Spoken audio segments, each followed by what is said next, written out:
In Compromising Intimacy, I talk about the 4 different kinds of relationships.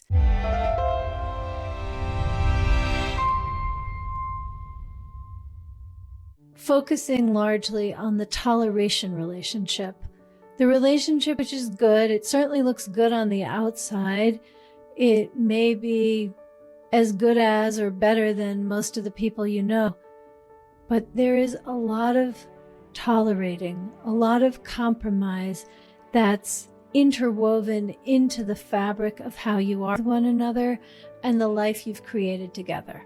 Now, it's understandable that it's that way because really the most common relationship advice that's given is that if you want a great relationship, you've got to be good at compromise. Compromise is the way to keep the peace and be happy.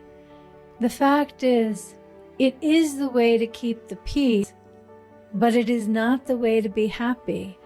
It's not even really the way to keep really beautiful peace. It's just the way to avoid conflict. And for people who have been in really traumatic relationships, toxic relationships, relationships where it was emotionally and perhaps physically explosive, then avoiding the conflict may be what your dream is.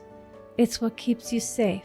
But if you yearn for more, if you yearn for erotic passion and self-expression, feeling seen, having your relationship fuel your growth and your whole life because of what is possible between you and your partner, then you've got to stop compromising. What I want to talk about is how sneaky compromise can be, because it's easy to see where you compromise when it comes to having 2 children when you want 3, or having 3 children when you want 2, or living in suburbs when you really would prefer to live in the city, or homestead in a rural area. It is easy to understand compromise when your spouse wants to ride a motorcycle and you really don't want them to, but you know that you don't want to fight about it for the rest of your life, so you compromise. Or maybe you compromise when it comes to naming a child or choosing the color of your living room. There are all kinds of places which it's just more obvious that you want one thing, your partner wants another, and you just go with it. You acquiesce. Probably you say, well, it's not that important, really, and you move on. Maybe it's not that important, and that's fine, but then it's not really compromise as I think of it. It's just having your priorities straight, letting it go. But when I'm talking about compromise, I'm talking about those moments when you don't really say how you feel, when you don't honor your own desire, when you don't open up about your challenges, because it will make your partner uncomfortable.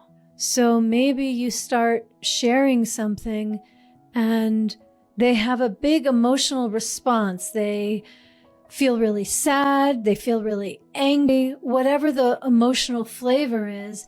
And instead of continuing to convey what you wanted to convey, in the face of how uncomfortable they are, you stop and you compromise. So when I say that compromise is sneaky, what I really mean is that there are big moments when you may be aware of turning away from yourself in order to maintain the peace. Or at least that's a choice and you go one way or you go the other way. But it's very sneaky when you don't even realize that there's a choice.